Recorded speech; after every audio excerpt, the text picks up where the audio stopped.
There we are.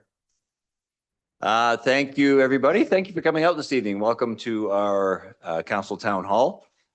This really is an opportunity for us to hear from you. Folks are invited to speak. We don't have a speakers list. If you want to speak, please just put up your hand, approach the podium, and you can speak more than once, but let everybody else who wants to speak go first, and then come back up at the end. And yeah, we're very grateful that people have made the effort to come out this evening. So first I'll begin by saying Kisu Kukyat. I'd like to acknowledge the city of Ferndale is located within Kukinamakis, the unceded territory of Yakutat Nucleat First Nation.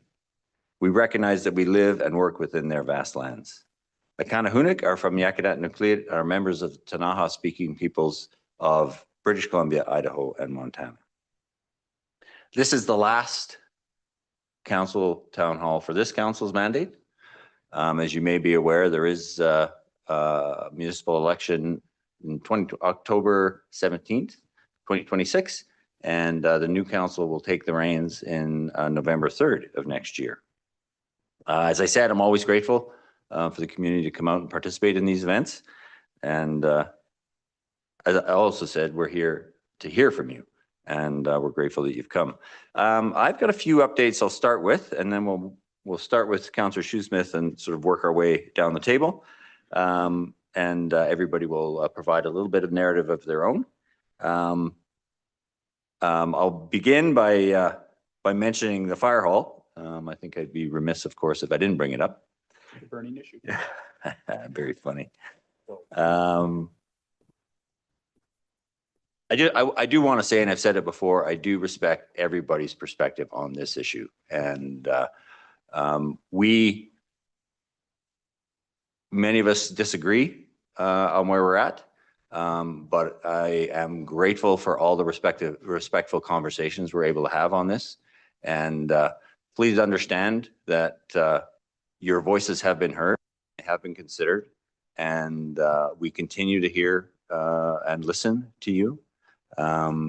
Sometimes it is difficult when you're on the either side of such an issue, but understand that as I've said, we respect people's position on this, and I know it has become an exceedingly emotional issue, and that is challenging for all of us. And I just hope we can continue with our respectful dialogue on this.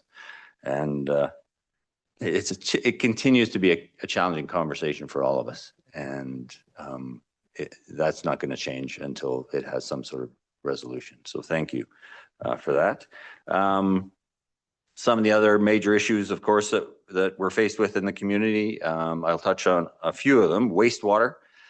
We know we have a wastewater system that is struggling, and we continue to work with the province, very closely with the province. Actually, I've been in some of those conversations myself to come into compliance, and we submitted an application for regulatory approval October 31st, so on Halloween of this year, for a discharge approval to the Elk River, ensuring that we remain in compliance with the Municipal Wastewater Regulation and the Environmental Management Act. We're working to complete our upgrade options report, and I've heard just today that in December, at one of our December meetings, we will get a detailed update to Council. And part of that is, you may have heard or recall the notion of the installation of Submerged Attached Growth Reactor, or SAGR. It's a very technical term, but that appears to be the best option to deal with our wastewater. But there are a number of other fixes that we have to do, and there is a 5-step plan that we're developing in conjunction with or in consultation with the province, and they have been very supportive of this entire process. Much of what we've done this year as council are major process improvements, and while they don't immediately seem glamorous, they are the sorts of things that improve our processes and improve the processes for everyone in the community. And I'll just touch on a few of them. We updated our subdivision and development servicing bylaw, our building bylaw, and our land use application procedures and fees and development application fees bylaw. And what these do is they update these documents to align with best practices across municipal governments in the province. They create clear processes for all involved, and to the greatest degree possible, they simplify the processes that grow our community. We've updated all our fees, or most of our fees, for inflation, and what we've done is, based on the staff time that's used to process applications, we've tried to work toward a cost recovery model so that the taxpayers are no longer subsidizing, or to the least degree possible, subsidizing development and building.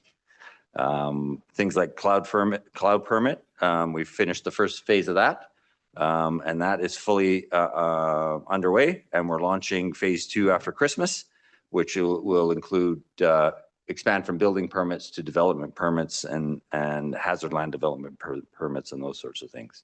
We've adjusted our business fees, business licensing fees, and our short-term rental fees, again, to update both the governance framework for those sets of fees, but also to modernize them and bring them into line so that so that the taxpayer is not subsidizing the staff time it takes to both regulate and monitor the performance of things like short-term rentals. Our secondary water source, we continue to advance this with Elk Valley Resources, and that's an ongoing project. And interestingly, in conversation with both Elk Valley Resources and the provincial government, their data suggests that selenium in the main stem of the Elk River is decreasing. So that is good news for all of us. They've invested a considerable amount of money, and that's a really good sign. We have recently signed the lease with the Fieldhouse Society for the site by the Aquatic Center, and we really want to salute the effort that they've put in on that, and from start to finish, including all the fundraising they've undertaken. They've really been incredibly organized, and we are very grateful, both as a local government, but also as a community, for the work they've done. Just a couple of other sort of projects that are underway. Contrary to popular belief, the childcare and housing project near the Aquatic Center is going ahead.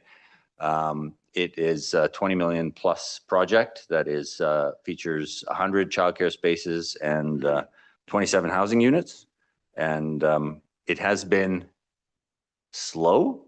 It has gone back to the design stage at least once, but now it looks like it is ready to go, and we expect that to break ground in the spring. And as everyone's aware, the 44 unit housing project on 692 3rd Avenue it's currently dug a big hole, but it's very handily moving ahead. Very excited for those units to be added to our affordable housing stock in Fernie. A couple of just last things. Council Cafe, we still hold it the first and third Monday of every month. I am always so grateful for the folks who come out. We've had reasonably good attendance and lots of new people, and new people to the community who come out and want to know how things work in Fernie. So that's been really encouraging. And they come with a lot of questions. So we've really enjoyed that. And finally, I just wanted to remark that our long-serving Director of Planning, Bruce Lennox, has announced his retirement. And we're very grateful for his service to this community and his contributions.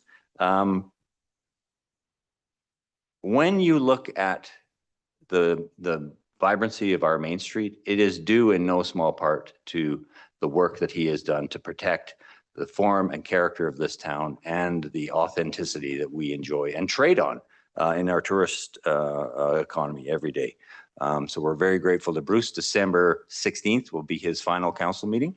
So we're looking forward to thanking him more profusely then. And we are in the process of recruiting a replacement. And at the same time, there have been, with Director Lennox and the entire department, lots of conversations around the council table about the planning department and the planning processes. And we are working to modernize not just the systems and the tools, but also that department based on the volume that we're seeing. And with that, just another thing I'd flag that at our next council meeting, December 9th, we will be announcing the recipient of this year's George S. Magic Spiritus Award. So very excited to recognize that individual. So thank you. And with that, I will look to Councillor Shoesmith. Thank you, Mayor Milligan. I was planning on, just stealing all their speeches, but he's got me here. So I did actually come up with something. I'm not going to say too much. Mostly this is about engagement. I'm just going to share some observations that I have. I've been thinking a lot about this term and the next. I ran because I saw that there were problems with the pipes, accountability, with integrity, with the city's direction and its relationships.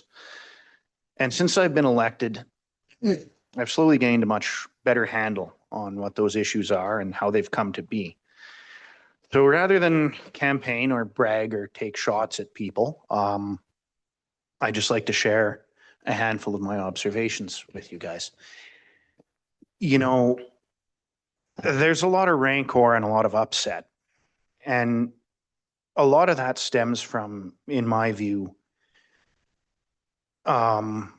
essentially there's two Fernies, right? You've got old Fernie that was here, that's been here for a long time, and then the town got a ski hill and burgeoned, and it's dynamic and growing.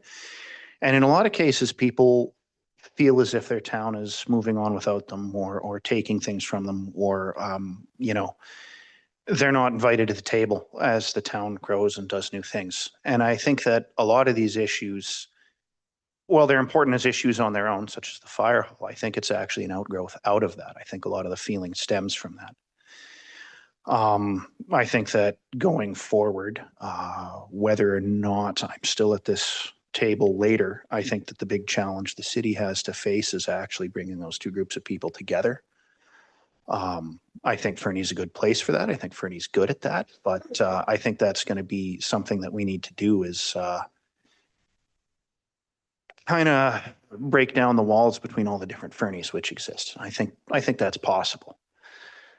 In addition to that, I've noticed a thing where in a lot of cases grants drive policy. That's something that I'm happy to use my tiny soapbox right now to talk about, is that when we as a body are making a decision on how we're going to spend money, the golden rule applies. The one with the gold makes the rules. If we're going cap in hand to the taxpayer to do something, those are the people who we will, need to get on board. And the fact is that the taxpayer is kind of captive. That's the whole government-citizen relationship thing. But the grant writers aren't. And so what appears to be good business, look at this, we got free money to do a thing. Well, that thing always comes with strings attached from the grant writers. And so a lot of times it's like, well, why is the city doing this thing or that thing or the other? Or why are they doing it this way? Well, it's to get grants. And at the end of the day, that all comes from taxpayers globally. And it's a net zero game where we wind up chasing that. So it's kind of upsetting, but a lot of stupid things that you might think, why did they do that? It's just to get a grant because it was free. As it relates to, City Hall and the town, there's a lot of issues within and without City Hall with the stakeholders and so such. And, having sat in this chair for a while and coming to know everybody that's involved on both sides of these issues, there's a certain defensiveness that can occur. And within the city, I find that a lot of times, because you're going to have people dunking on you so very hard, the go-to is to turtle up and hedgehog whenever there's an issue. And that's really counterproductive when there actually is an issue, because then it's not addressed. Everybody's in lockstep, kind of. So I think those are issues that we need to address. I think those are not not a single item issue. Those are roots. Those are the reasons why everything seems to be going the same way. So pick whatever issue you want. I mean, I think those are contributing to it. I'm really bad at finishing speeches, especially ones I didn't have time to actually finish writing. So I'm going to leave off with, yeah, you guys are great. What a great crowd. Thank you. Councillor. Councillor Nixon. Thank you, Your Worship. I mostly came here to listen and to thank people. I want to thank Mayor Milligan for the update and his leadership. He's been really steady at the helm here. But I do also have a speech because it's you can't really talk if you don't have a speech in front of you. So thank you all for being here. This is my second term on council. I've been here since 2018. It might be my last. Who knows? I could get hit by a bus tomorrow. I want to share a few reflections tonight, as if it might be our last. It is probably our last town hall together. I was first elected in 2018, not because I dreamed of politics. Nobody grows up thinking about one day I want to debate bylaws on a Tuesday night. I ran because I wanted to make Fernie a better place. I ran for our residents and to help make sure our decisions were grounded in responsibility, transparency, and good governance. And I believe we have done this. And through these 7 years, through the pandemic, through the atmospheric river, I made a commitment to do the work and to think about roads and sewer and water and protective services, sometimes at 2 a.m. in the night. I go away places and I think about, where does this water go? Where are we getting the water? What's their water source? I do that. It's kind of crazy. I read the agenda packages, sometimes all 600 pages of them. It's a long day. I usually have a little nap on my carpet in my den before council. I feel my back crack. I prepare for meetings. I stay open-minded and I make the tough calls. And yes, a few of them have been super unpopular, and I'm sorry. Local governments across Canada are facing real challenges: housing affordability, aging infrastructure, climate impacts, and the intensity that comes from a passionate community. We're the same as any other community across Canada. There's always these flashpoints as well. We go to conferences, UBCM, FCM, AKBLG, blah, blah, blah. We go to all these conferences and we talk to other mayors and councillors, and they tell us the same things, the same issues that they are having in their community that we're having in ours. So we're not alone. We're not. Fernie is passionate. I've heard you in the grocery stores. I've heard at the Northern, the Legion, and one time when I was buying cat food. And it took a long time. The cat was quite hungry when I got home. But through it all, one thing is absolutely clear: Fernie cares deeply, and I will always choose to serve a community that cares too much over one that doesn't care at all. Together, this community has made steady, meaningful progress, such as Mayor Milligan had mentioned. We strengthened our relationships with Yeka Akakliat. We improved the long-term planning for our planning department. We supported the trails, recreation, youth, arts, nonprofits, and we modernized policies, bylaws, and processes that prepare Fernie for the next 10, 20, and 50 years. We've done this in the last 7 years. And a lot of this work isn't flashy, it's not sexy, it's not a new pool or a new bridge. Some might even call it boring, but it's foundational work. We're building on the foundation, and it really matters. It's the kind of work that keeps a community standing. And none of it happens without the people who work for the city of Fernie. We have incredibly dedicated staff who care deeply about this community, who show up during storms and emergencies who put in long hours and who bring diligence and genuine heart to every file, every project, every day. You know, we had that atmospheric river a few years ago, and we went from 40 or 50 centimeters of snow to 30 centimeters of rain. And what did I do? I go down to the grocery store and there's somebody standing, one of our city employees is standing waist deep trying to find the sewer. That's the type of people that we have working in our community, and we are lucky to have them all.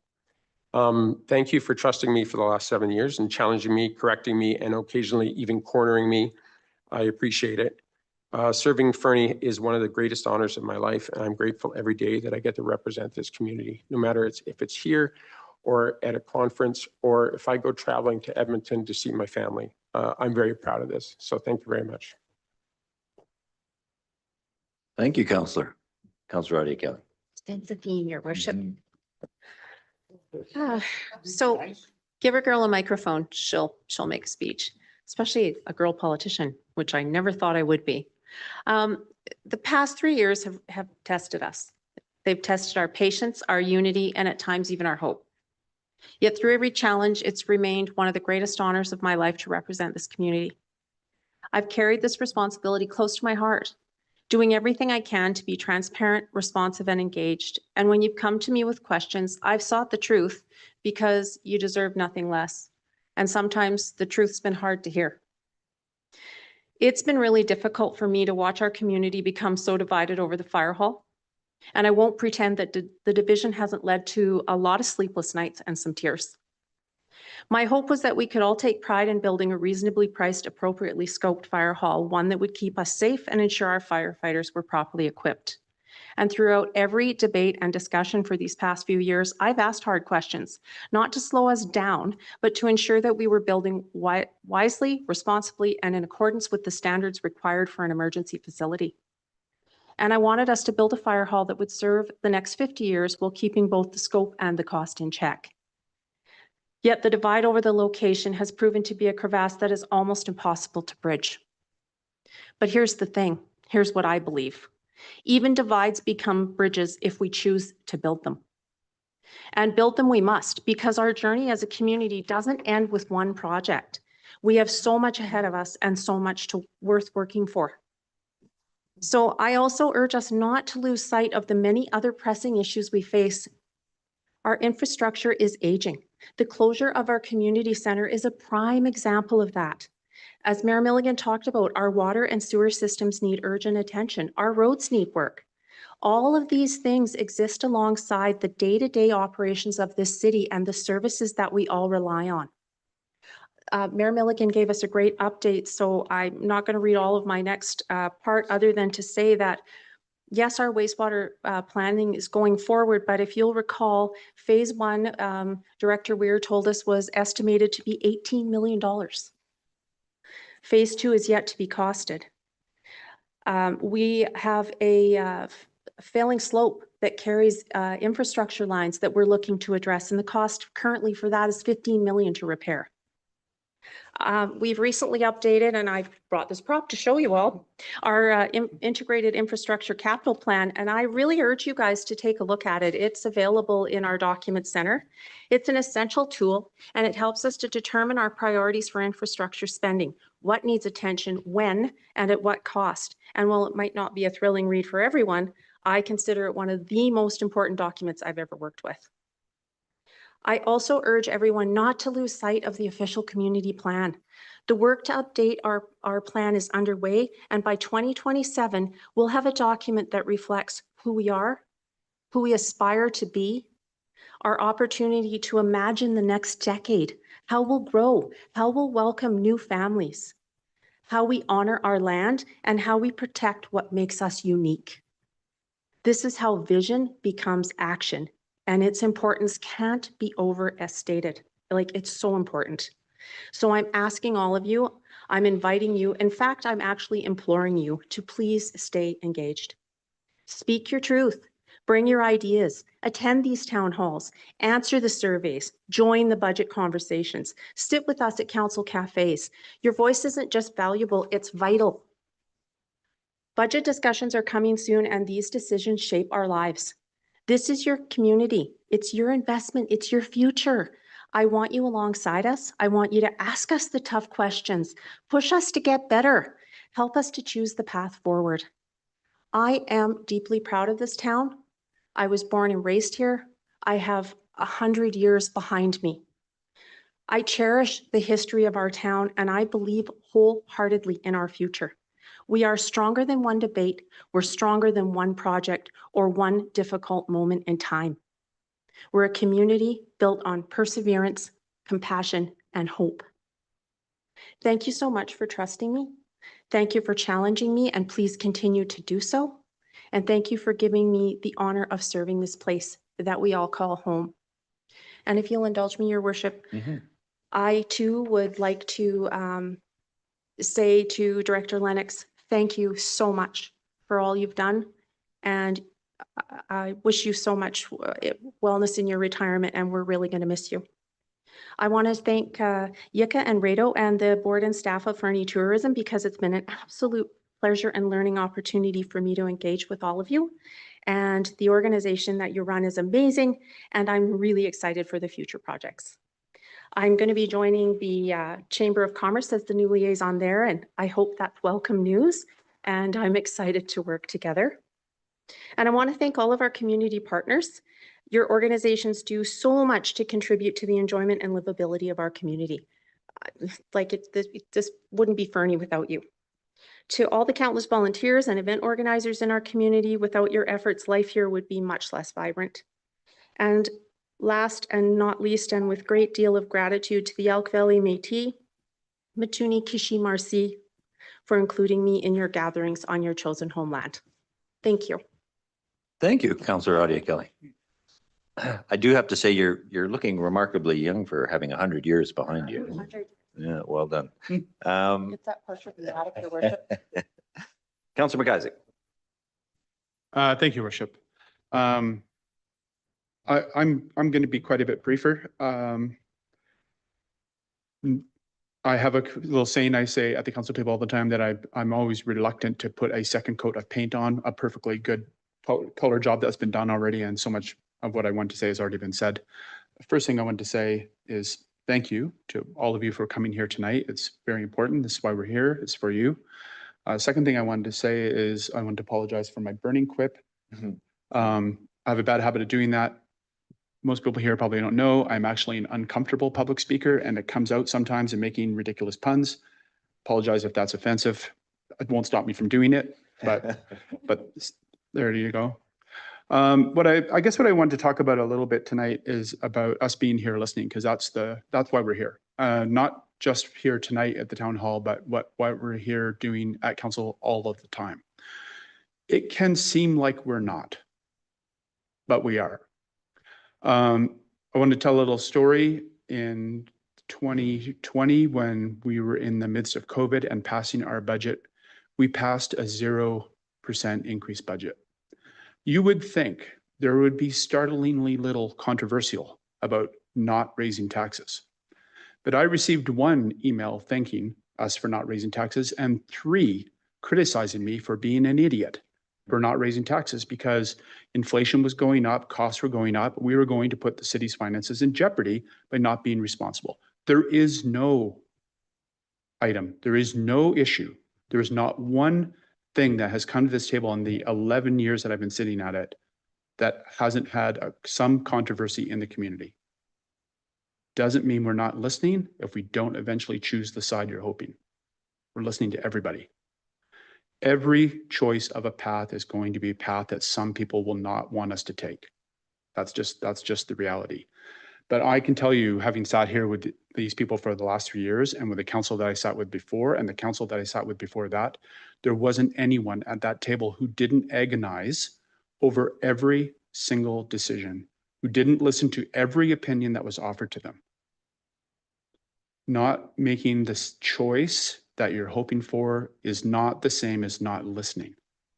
We're all listening. We wouldn't be here tonight if it wasn't important. The other thing I want to say too is, because I didn't know we were going to be campaigning tonight, so I didn't prep a campaign speech. But I do want to say that this being my 3rd term, almost everything in this community, with a few exceptions. I would put the cost of living here as one that probably is unambiguously more challenging than ever. But the vast majority of things in this community have gotten better since I first got elected in 2008. Our road systems are better, our staff is more stable, communication from community to council is better. Our policies have been updated. All the functioning requirement things of the city to work and so on have actually gotten substantially better over that time.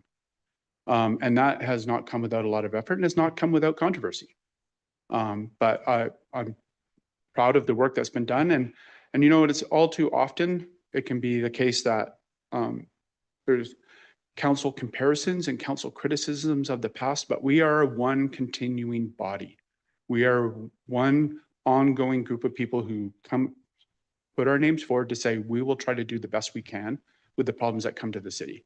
And I think I can safely say that every person at this table has done that to the best of their ability. It's been a real pleasure working with all of them. Whether we agree on things or not, that's not the point. The point is being there, listening to the problems and making the best choices that we can. I also am terrible about ending my speeches. I guess what I want to say, just to sum up, is I feel very fortunate that a lot of people feel very comfortable to come up and talk to me at the post office and the grocery store and the dentist and the veterinarian and all of those places. And I am very appreciative of that. I hear a lot of good stories and good information and a lot of requests for help and so on. And that every one of them is listened to, everyone is heard, and everyone is acted on if I have the opportunity. So I hope that continues. And if you haven't availed yourself of that opportunity with me, please do so.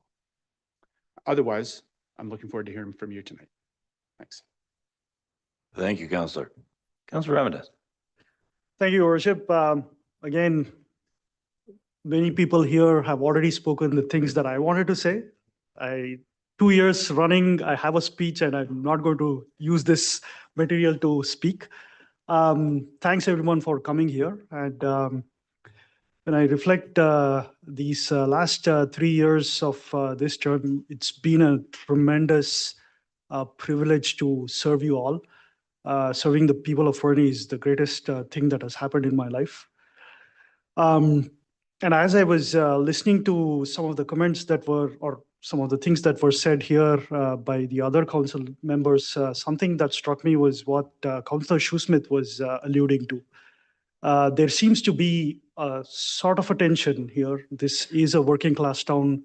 It has its roots in the mining and resource industry, and this town has grown. And there is a little bit of discomfort with the changes that is happening in the town. For myself, not having born here, raised in a different place, but having lived here for the last 16 years and having that opportunity to go and listen to our folks has given me a tremendous amount of insight about the values that actually define this town. And every single day when I'm here, looking at our agenda items, making decisions, that is the thing that is actually driving me. Like, what is the thing that I need to do right now that actually values our citizens' own values? So anyway, again, I don't have much to say. I'm deeply honored to be serving you, and I'm here to listen to you folks. Thank you very much for your time. Thank you, Councillor Ramirez. Councillor Hamilton. I don't think they saved the best for last. Again, I had a laundry list of accomplishments and things that we've accomplished over the last year, but I'm not going to repeat them. It's been a pleasure. This is coming into the 7th year of serving Fernie. It's, as has been said by many people, you know, it's a tremendous honor to be up here and representing our community. The thing that I'm not going to speak long because my throat's not doing so well. What I've been most impressed about over the last 3 years, and the last year in particular, are the conversations that I've had with many community members. I've tried to avail myself to meet for a coffee, meet for a beer. If I'm getting cornered in the post office or coffee shop or grocery store or whatever, I want to make time for anybody and everybody.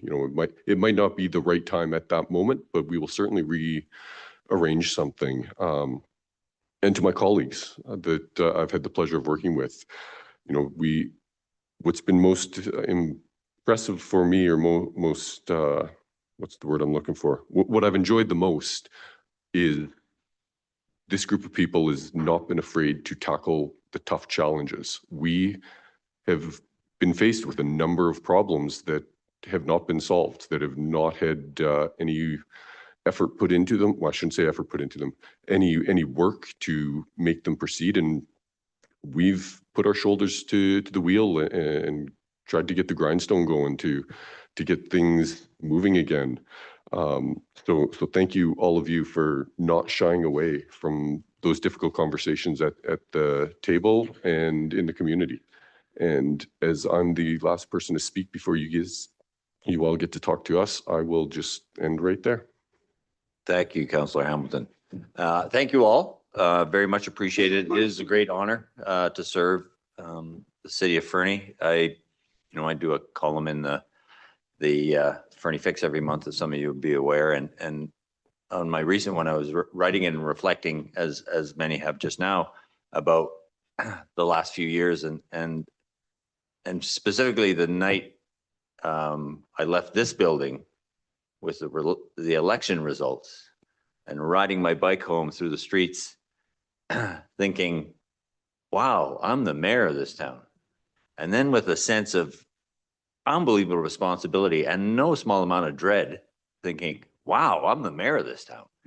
It is a really challenging role collectively to take on. And I would share, as many councillors have said, the respect I've gained for the folks at the table and their ability to take on tough challenges, and the respect I've gained for the intelligence of our community, that people are full of great ideas and full of passion. And we really, really appreciate that.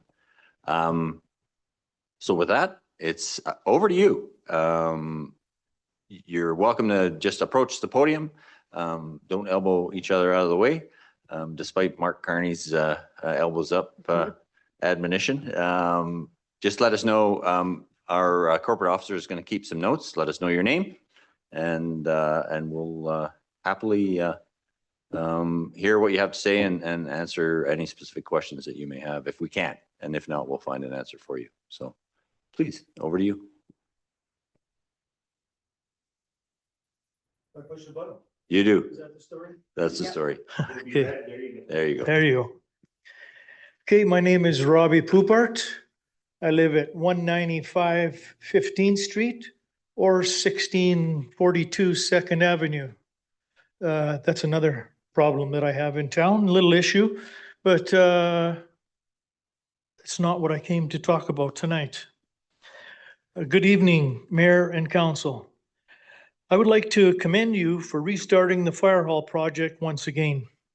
Our community clearly needs a new facility. The former mayor started it, Mayor Giuliano, secured the land at 902 from the Socher family for a very good price, specifically because it was intended to be the site of Fernie's new fire hall. The city has invested in the Arcadius report to compare potential sites. As far as I can tell, one of the main reasons Cervello Field at Prentice Park was advanced as one of the options was its size, and it could accommodate co-users. When adding co-users to the Arcadius report, Prentice Park got the additional 5.6 points for co-user. So I asked the question, are we building a new fire hall, or are we building a multi-use facility to use up the extra green space at Prentice Park when 902 property is fully adequate for a fire hall? I want to acknowledge that leadership is never easy, as you guys have found out. I've spent many years involved in union negotiations, and I fully understand that leadership requires reevaluating decisions, listening carefully, and sometimes changing direction when the people you represent make their voices heard. Tonight, I want to recognize Councillor Ramadas. You heard the passion, concern, and determination of the citizens who elected you. And you had the courage to speak up and say, I think we need a referendum. You reminded council that truly listening to the community is not just symbolic, it is your responsibility. I want to thank you for that, sir. The Prentice Park Society gathered 1,700 signatures on a petition. And on Monday, November 24th, 2025, approximately 450 OCP Let's Talk Fernie Amendment bylaw forms opposing the redesignation from park to institutional were presented to City Hall on behalf of the Fernie citizens. Many have also opposed online to the changes. Not too bad for 10 days, eh? I did not read the comments on all the forms, but this one really stuck with me. New York has never rezoned Central Park, and it's worth a bundle. And a park is a park is a park. That pretty well sums that up pretty good, I think. These numbers are not small. They reflect a community speaking with one voice.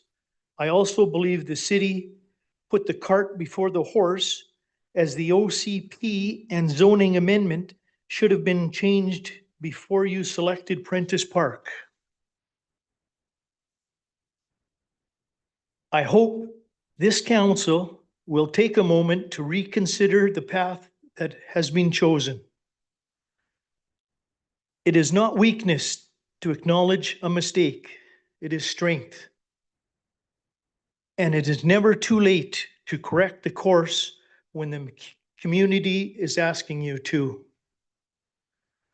We all agree that Fernie needs a new fire hall, and we want this project to move forward, but we do not want it built at Prentice Park, one of our community's most valuable green space. Thank you. Thank you. You didn't. It's 5 minutes. It's on the, there. Yeah, in case it's not clear, and thank you, Mr. Poupart, you were bang on time. In fact, you probably had 20 seconds left, but it is a 5 minute time. That's as is listed there. So one of my counselors needed a bit of clarification. Yeah. The guy was not listening. So please, who's next? Yeah, please.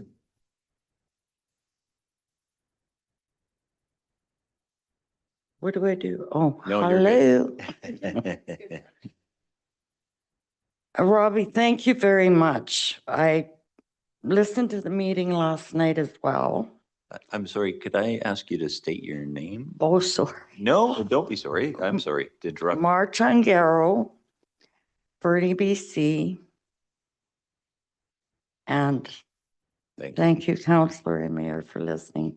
Now, first of all, I've never been to a town hall. And can you answer our questions? Or is this why we're here? Oh, we can. Because yeah, it's for not sure. like It's the not, council meetings, we get 3 minutes. Here we get 5, but we can get some answers tonight. right? we'll do our best. Okay. So the meeting last night, I also want to thank Harsh for really considering the residents of Fernie. I have I grew up in Natal, okay? So I do have a lot of emotional reasons for Fernie changing so quickly.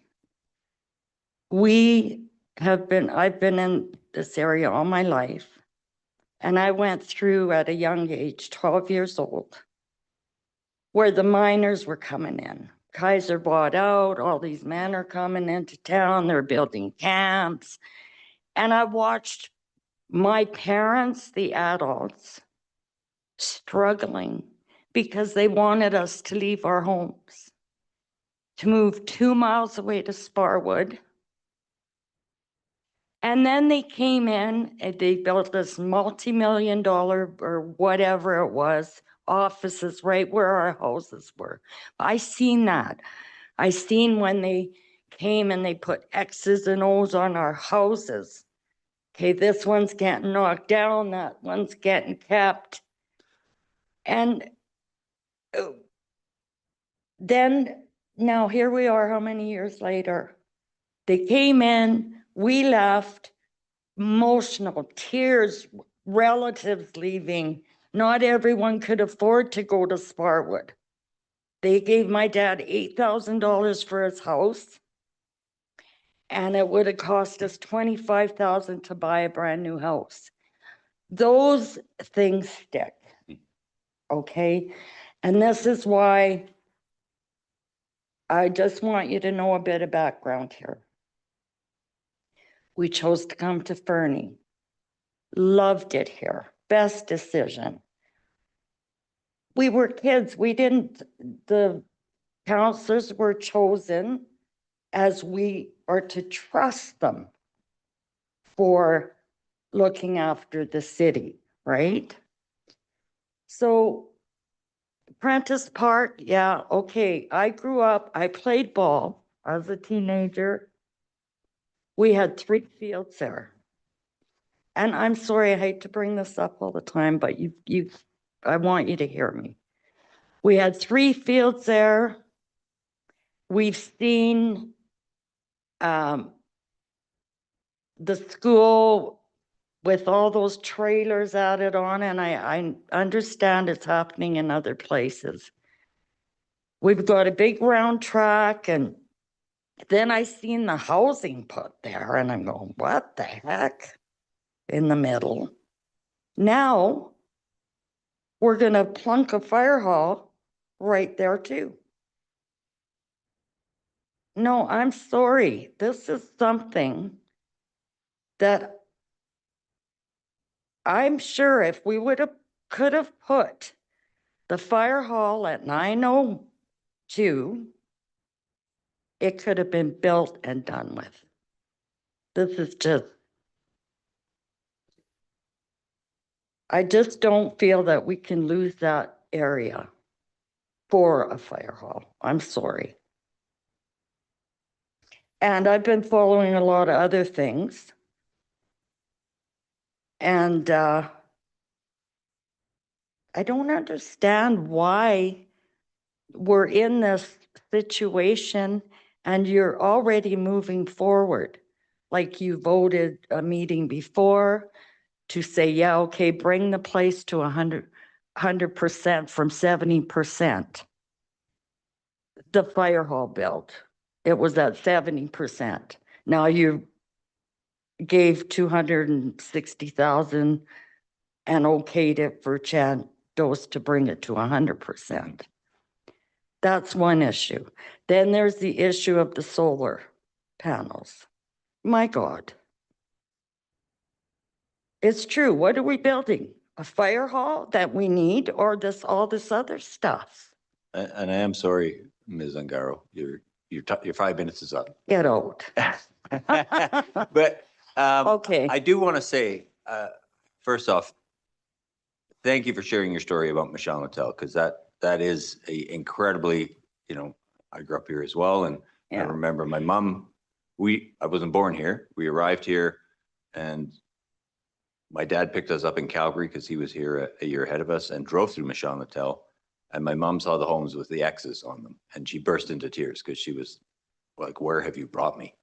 from the Highlands of Scotland. And All for money. that story of dispossession, it's a very important to share because I very much respect and appreciate you sharing that because you. that is a powerful legacy and it sticks. As you said, I worked with many people who Mhm. grew up there and they never lost that feeling of dispossession. So You don't. no, so I do appreciate you sharing that and I can understand how that you're going through those feelings again as the community changes around you Yeah. and I respect that. So thank you for sharing that. I did want to say, just for clarity, we did not vote to put solar panels on the fire hall. We voted to include the infrastructure required should it have to happen in the future, or should the choice be made in the future, because those changes would be considerably more expensive once the fire hall is built in order to fit it versus pre-wiring it, having the right structure in place to do it. So, and the other, the move to complete design is primarily to finalize the costs. Because when you go to 100% design, you then understand where all the savings can be made, and you reduce not only the overall cost of the project, but the contingency required. Because now you've got a clearer picture. The contingency, of course, is the money that's set aside in case something goes wrong or goes over. Mhm. Now you've got a clearer picture of the details of the project, so you can reduce that contingency. So the overall cost that taxpayers ultimately bear is less. And that was the decision to go to 100% design. Is that helpful? Mhm. Thank you. And thank you for your time. I Thank very you. much appreciate your story. Thank you.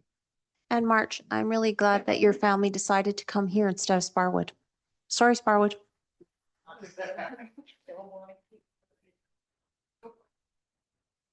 My turn. Absolutely. Hi, everybody. I am Josh Gaverlook, resident of Fernie. To be honest, I think I only have to introduce myself to a couple of these council members because I think I know everybody in the room and everybody watching and at the grocery stores and the coffee shops and all that. I know absolutely everybody. So nice to see you all. And it's really awesome that you're all here. First, I want to start off with a little background on myself. So my son is in the back. He's 5th generation local here, just like a couple of people and almost everybody behind me. If you look at the cenotaph and look at the names of the cemetery, I know those names. We all do. That's who we are. When I was in grade 5, this town sold and changed dramatically to the point now where exactly what Teddy's talking about, how there's a couple different towns here. I left outside of high school, went and got educated and went chase the environmental industry. And I came back about 10 years later, had my son here. And the division in this town is real.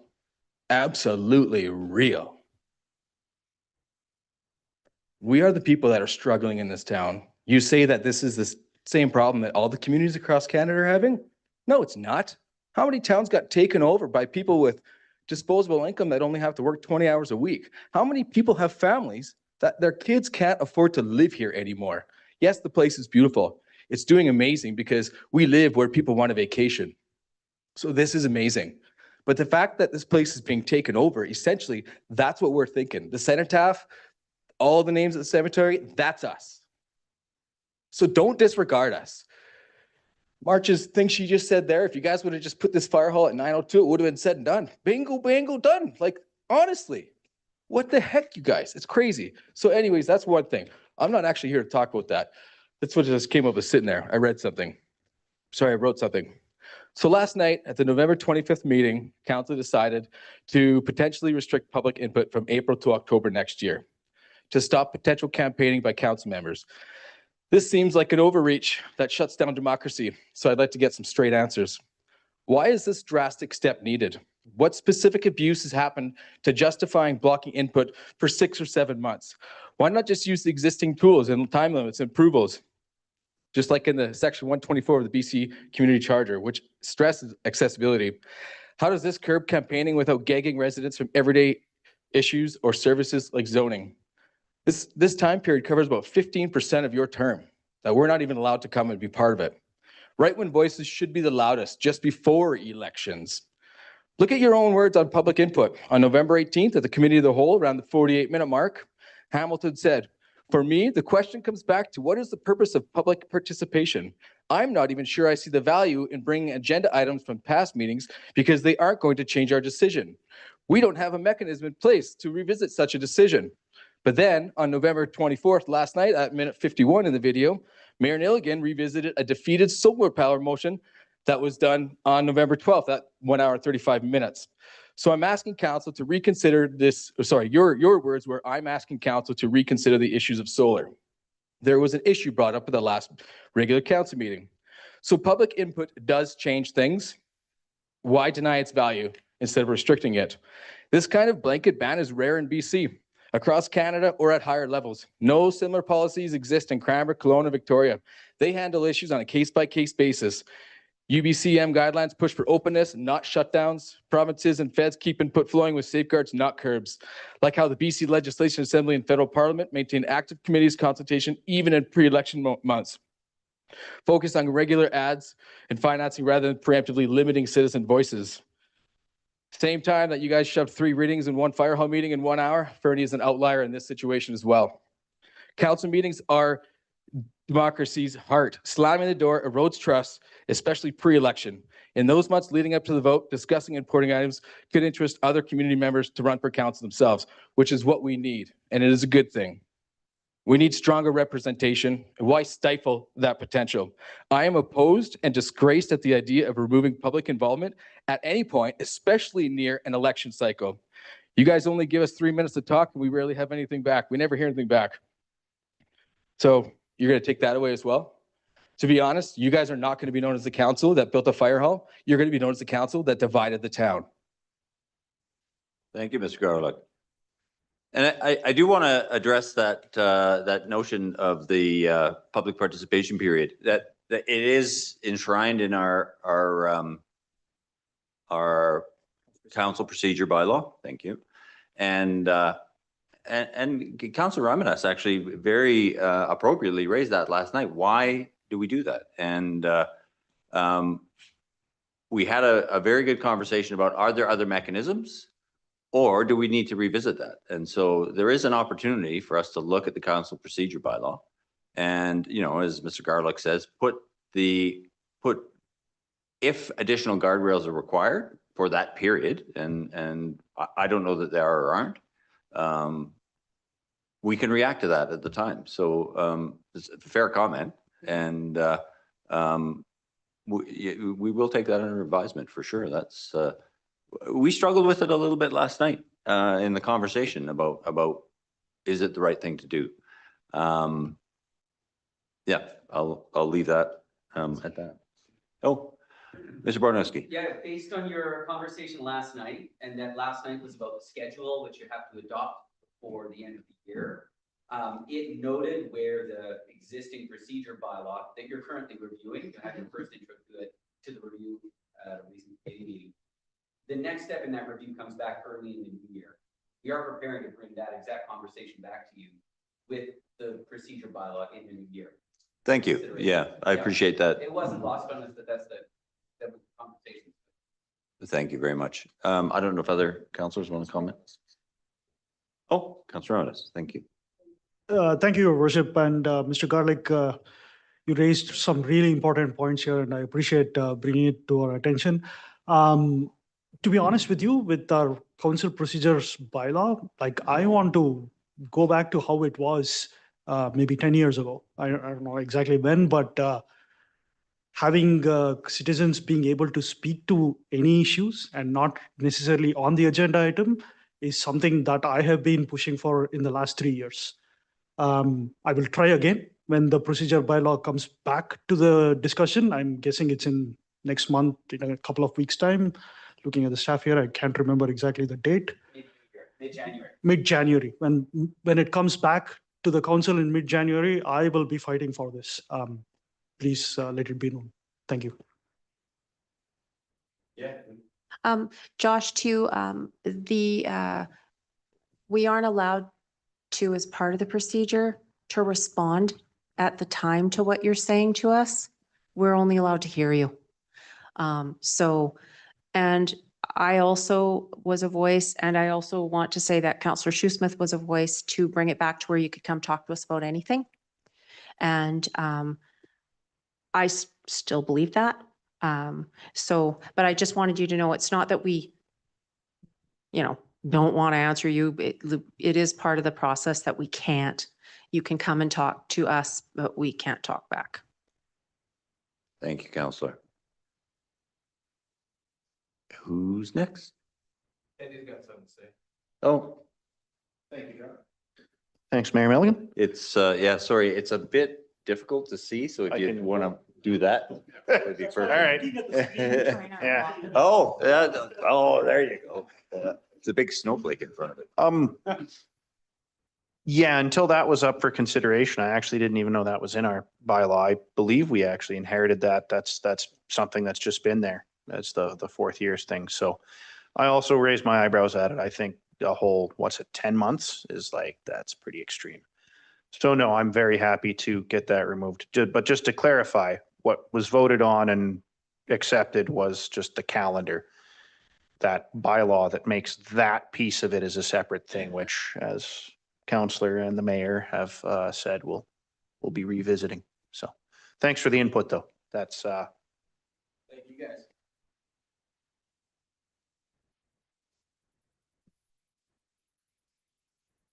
Hi, my name is Alina Anselmo, and I live at 20 Mount Trinity here in Fernie.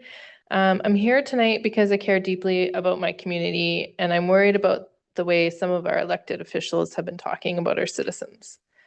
Over the last year, people who disagree with the fire hall decision have been called things like a mob, accused of mob mentality, described as an angry mob.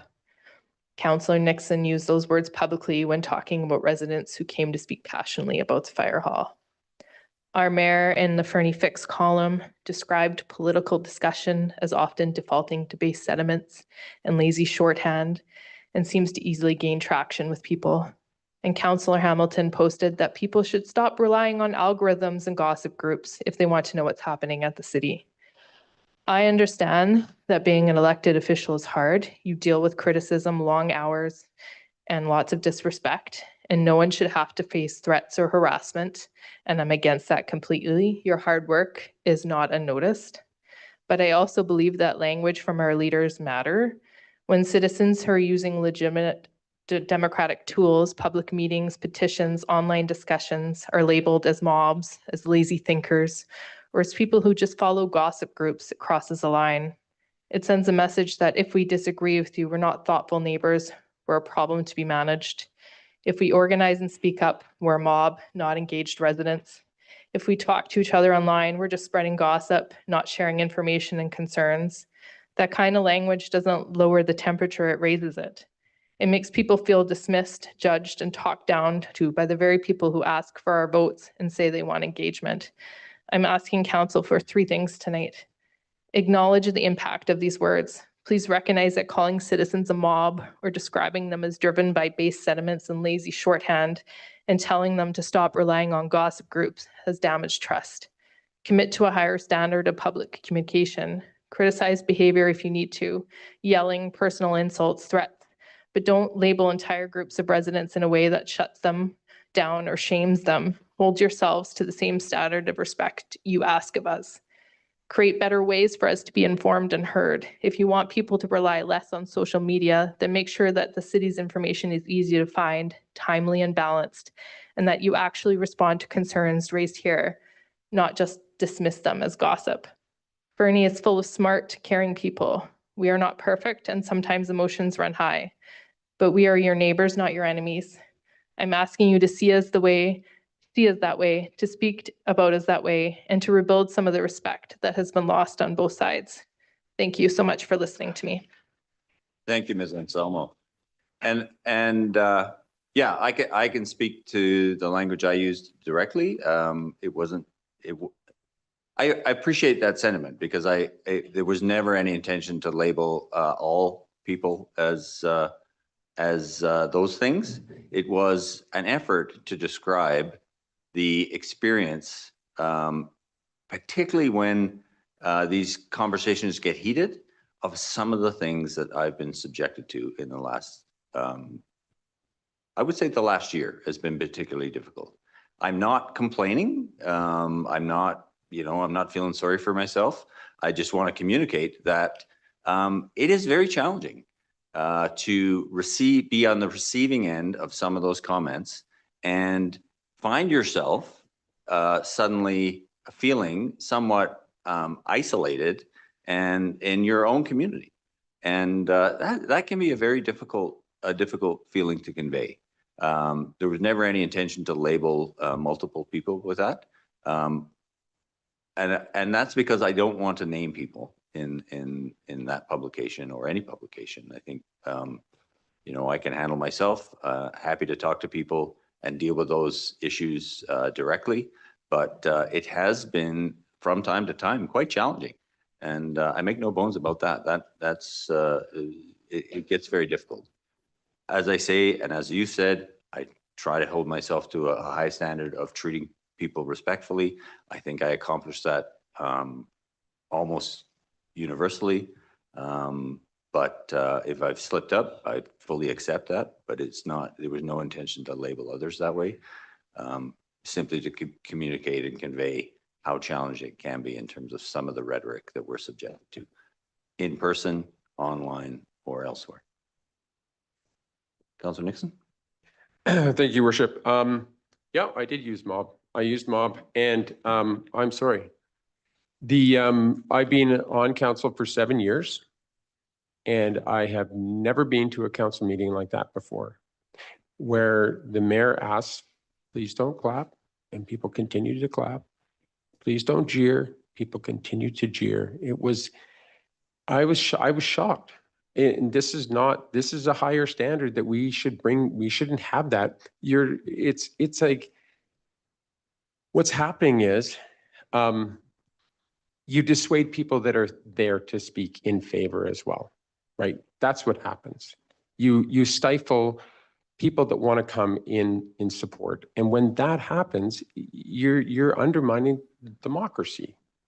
You could say that, right? And I'm sorry I used it. I was really shocked. I was quite shocked. I have to say I put it into a Facebook post, and I had to vent on something, and that's what I did. And I'm sorry you took offense. After everyone else who wishes to speak has spoken. Yeah. Please.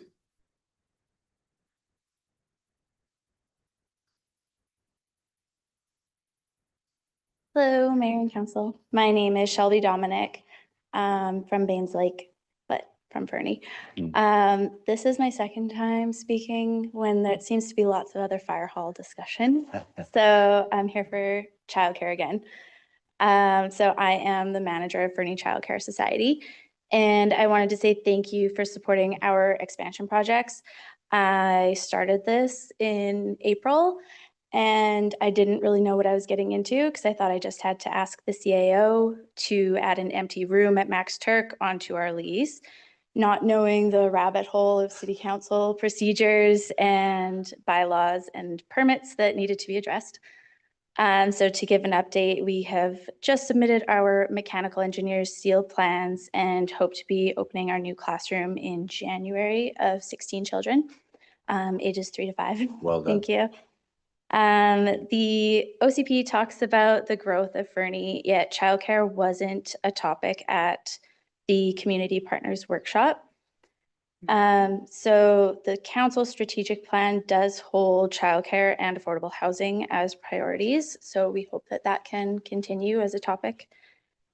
We currently have 212 children on our wait list. This is children under the age of 5, so not even counting the school-aged children that also are without care before and after school.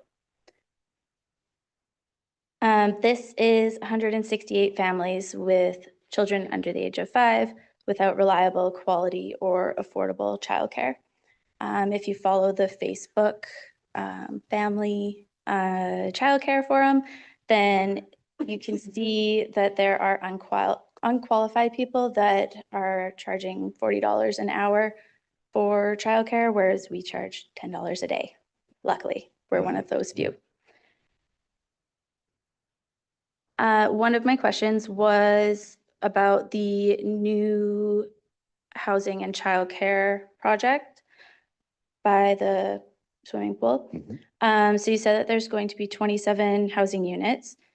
In the early stages of this planning, it was discussed that there would be units that would be saved for early childhood educators. Is this still a plan? That's still the plan.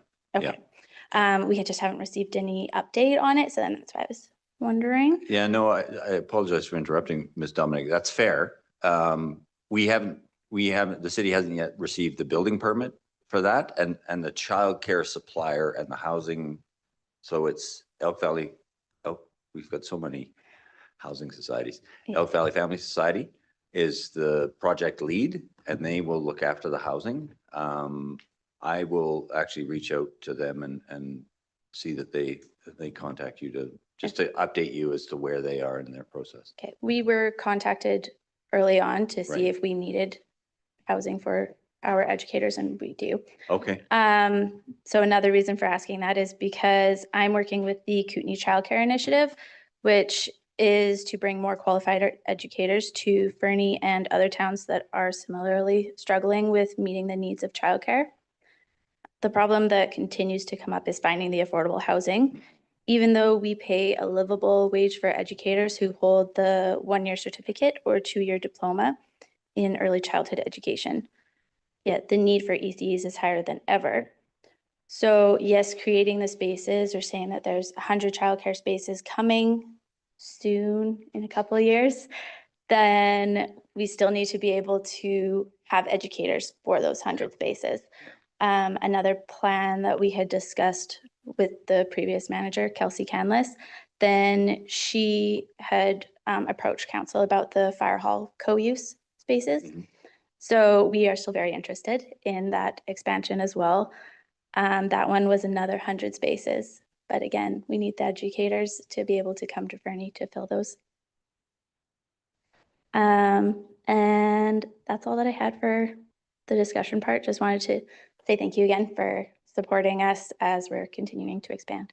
Yeah, and thank you, Ms. Dominic, for the efforts that you're putting in. Like you said, you're new to the role, but you've made an incredible difference there, and council recognizes that, and we're really excited that you're able to expand.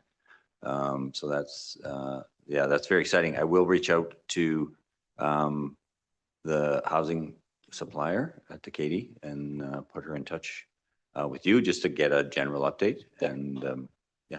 Okay, can I just? Please.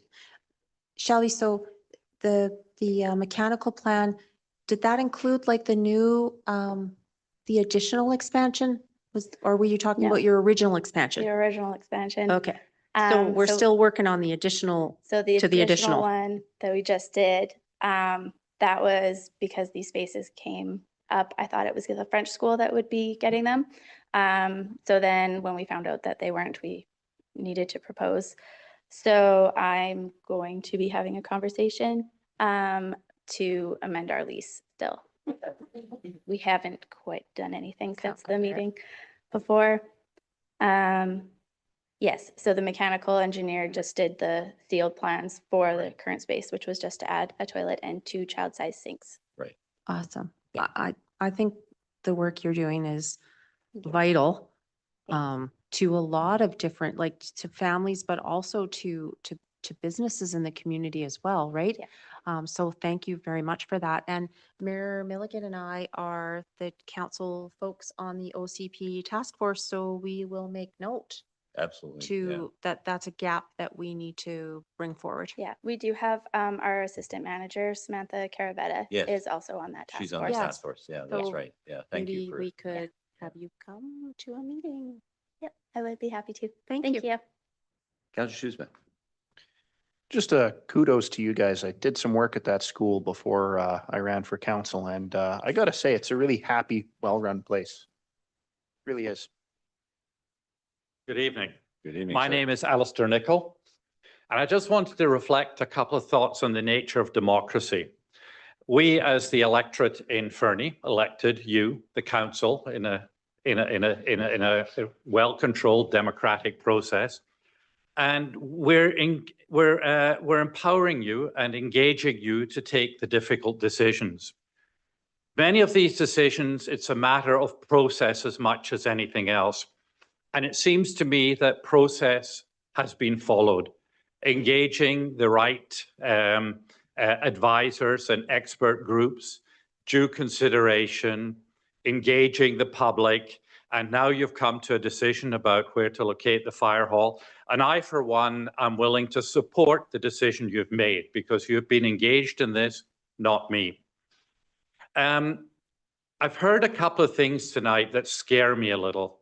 One is the idea of direct democracy, referendums, for instance. I grew up in Switzerland. Switzerland has a long history of direct democracy. One of the outcomes of which was women didn't have the vote until the mid-60s. And then, you know, do we need to talk about Brexit? The other one was the locating a fire hall at 902. I just keep thinking about Lac-Megantic, and I think of that tortuous drive through residential areas to reach the highway. It seems to me that 902 is not a viable alternative, and I would just like to leave it at that. I think that you've come to a decision. I just hope that that we don't put barriers in the way that are just going to end up costing us a whole pile more money by having to go back and reconsider and rethink out this process. We need to get on with it. Thank you. Thank you, Mr. Nicholl. And just anecdotally, I visited Lac-Megantic a few years ago, and it is somber and quite horrifying, actually, the change to that community, and so many of those people were actually never located or identified. It was really an awful outcome. So thank you for your perspective.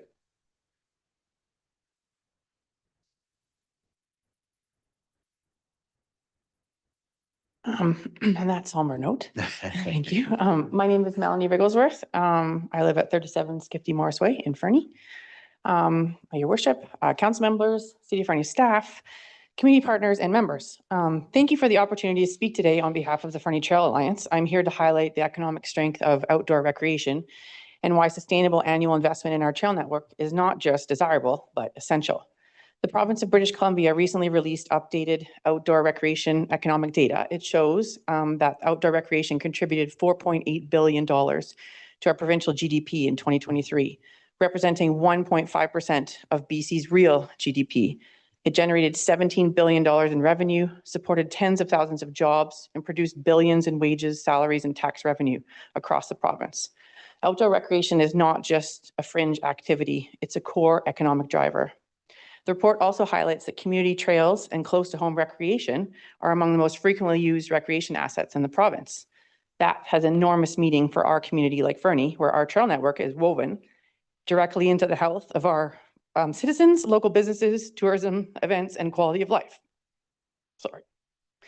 Every person who rides, hikes, skis, or runs on our trails contributes to the trail to town economic cycle, filling the health of our citizens, filling hotel rooms, supporting restaurants, energizing retail, and strengthening small businesses. This is why the Fernie Trail Alliance is seeking sustainable annual funding from the City of Fernie. Our organization maintains more than 370 kilometers of trails, manages land use agreements across multiple jurisdictions, delivers major community events, supports tourism, and protects the long-term health and safety of our community and our network. The work is year-round and is increasingly complex as usage grows and as Fernie's reputation strengthens on the provincial and national stage. Investing in the FTA is not simply funding trail maintenance, it's supporting an economic asset. It is protecting tourist spending, supporting jobs in our community, ensuring Fernie remains competitive and attractive as a destination and as a place to live for not only visitors, but locals. Like roads, water systems, or recreation facilities, trails will require predictable, stable funding to be safe, sustainable, and well-managed. I urge council to consider the full economic picture the provincial data provides.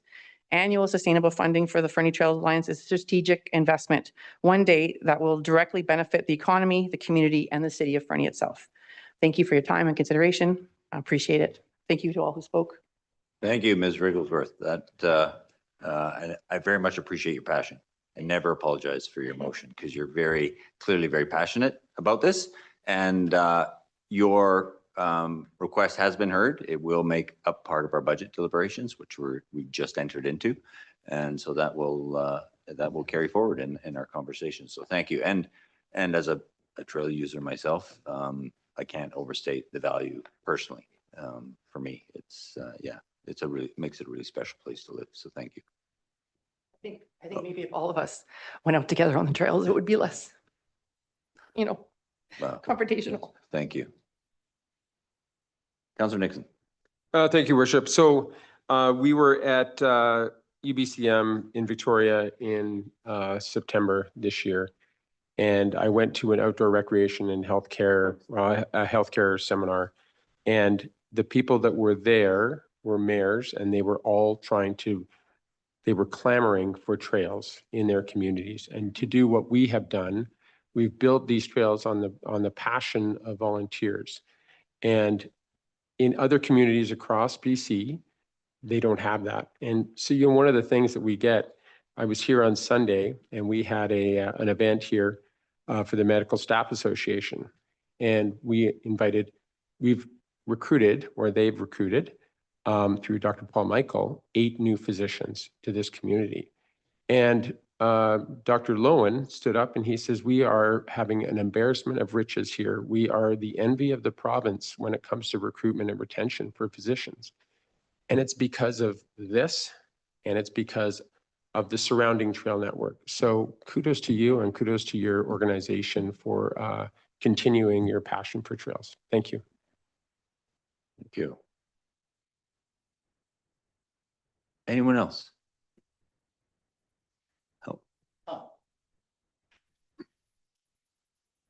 My name's Jack Gildart. I'm at 921 11th Avenue. And I apologize. I'm going to go into an analogy, but that analogy comes from one of thank you to all of you for the very difficult work that you do. Public participation is never easy, whether it ranges from I'll just inform you to what we're going to do to I'll empower you to make that decision. And you walk that knife in every single day. I think about, as I get older, I'm stymied by big numbers. And so that box of Kleenexes on your table holds 100 Kleenexes. I could pull one out and that's me. I could write my story on it. You're responsible for the stories of 6,300 people based on an old census. That's 14.5 feet of Kleenexes. Take one off, read the story, what's important to them. When you think about 2,000 other people in the Elk Valley might need something, now we're up to over 19 feet of individual Kleenex stories. And I thank you, because I know in your hearts that there are 3 types of people. There are those that will consume, like me. There will those that will contribute, like you and Mel. And then there are those that will sometimes contaminate. And woe is me when I should do that.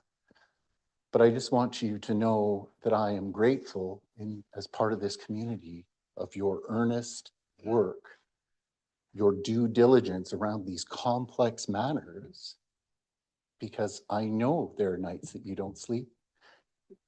I hope the Kleenex is there for you. And I hope you know that for some of us, those big projects that mean safety and safe training are really important, and that you consider that giant stack of potential heartache. Thank you. Thank you, Mr. Gelder. That's, I love your analogy. It worked very well for me. Maybe because I'm close to the Kleenex. But the one note that you struck there that it really resonates is finding that balance for everyone in the community.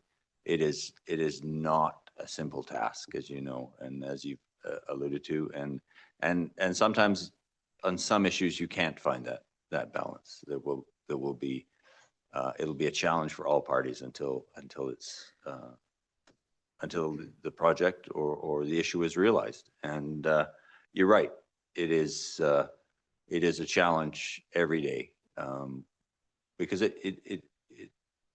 you cannot make everybody happy, and as much as you try, and ultimately, if you try too hard to make everybody happy, you accomplish nothing, and that's the trap. I very much appreciate your words. Thank you, Councilor Ramdas.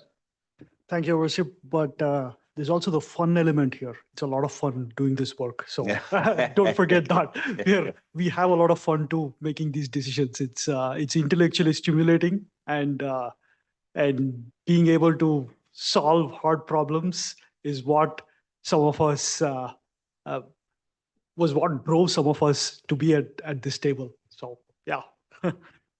Councilor McCausland. Thank you, Worship. Yeah, it is fun. It just doesn't feel that way very often. Yeah.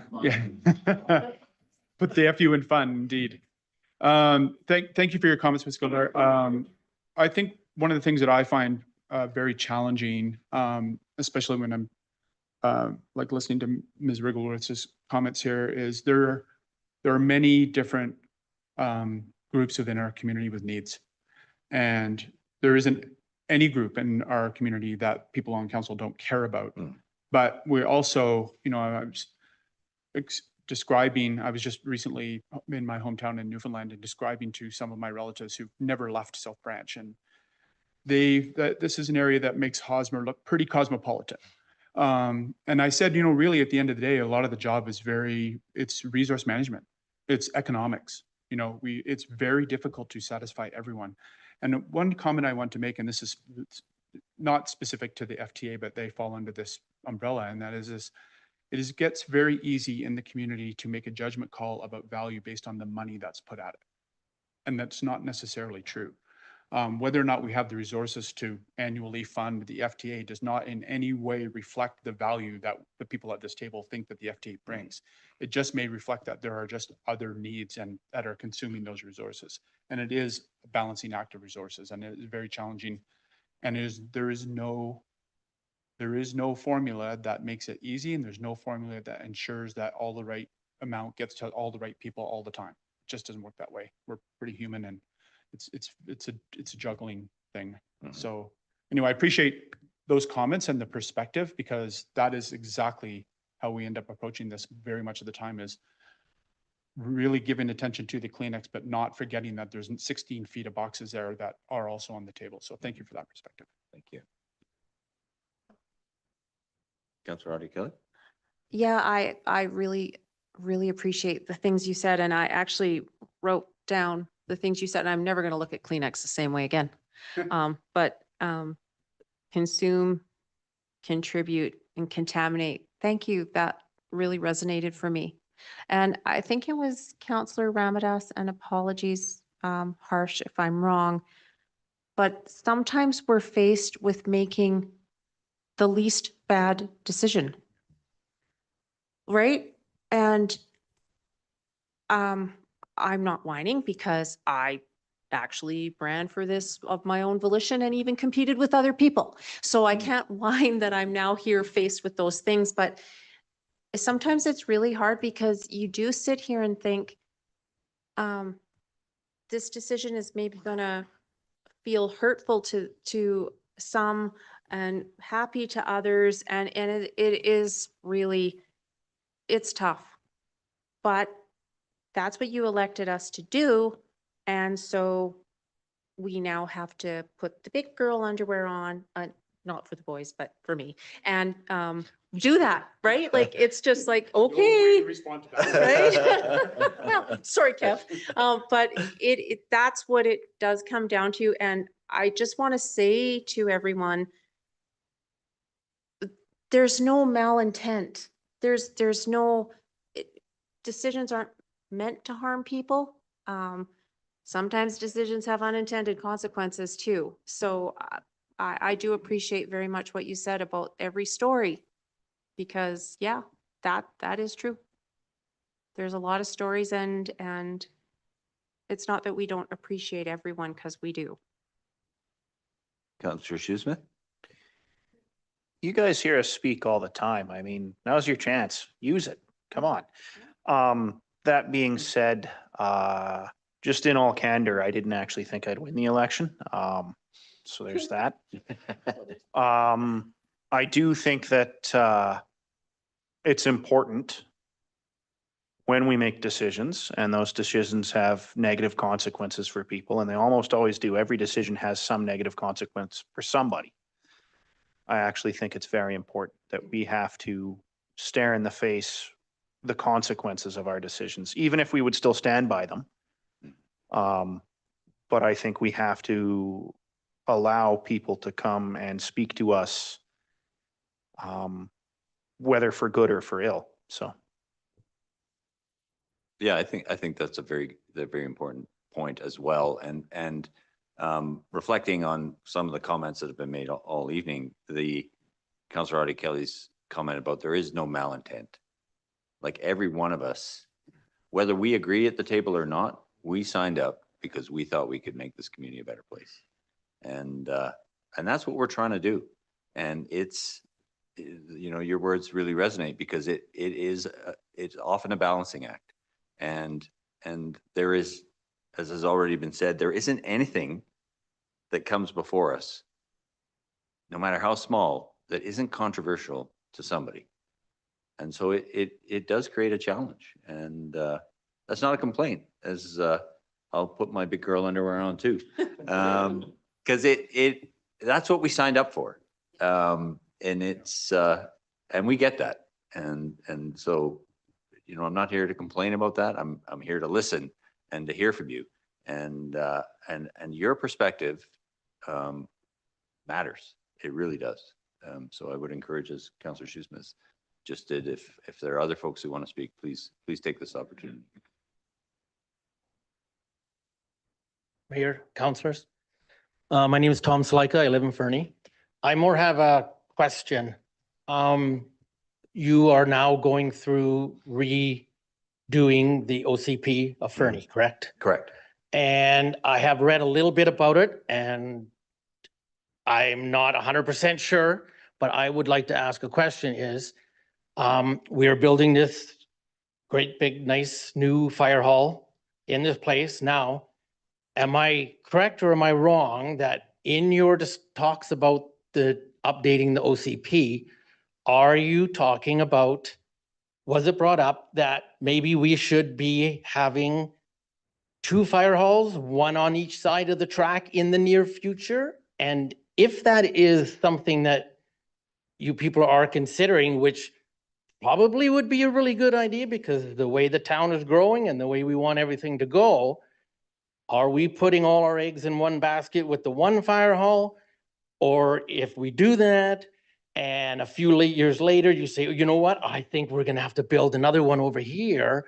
So now you've spent a huge sum of money on 1 fire hall, and now we need to try to tell the city that we should have another fire hall, maybe not quite as big, but maybe we should, if you are at all thinking of that, maybe we shouldn't be building 1, maybe we should work on the 2 of them and kill 2 birds with 1 stone. I'm not sure if that's correct. I don't know if I read it all properly, but that is a question that I would put to you guys. If that's true, are we putting everything in 1 basket and then a few years later, we're going to go, oh my God, we need to do this because the other side of the tracks needs it. And same as an ambulance too.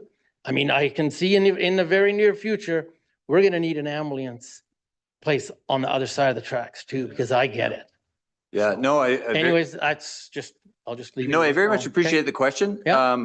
The fire hall, now, because I can't remember, I'm not going to speculate, but the current design and location for the fire hall, given Fernie's expected growth and growth pattern, will meet our needs for a number of years. And like I said, I can't recall, Mr. Schleicher, because I don't want to Yeah. mislead you. Well, it's. But one of yep. the conversations, the nice thing about the OCP conversation, it is that wide ranging. Yeah. That if it's both, it's trying to set a vision for the future. Yeah. And so part of it is very speculative. Like, this is what we want, this is what we'd like to see, this is what we don't want to see.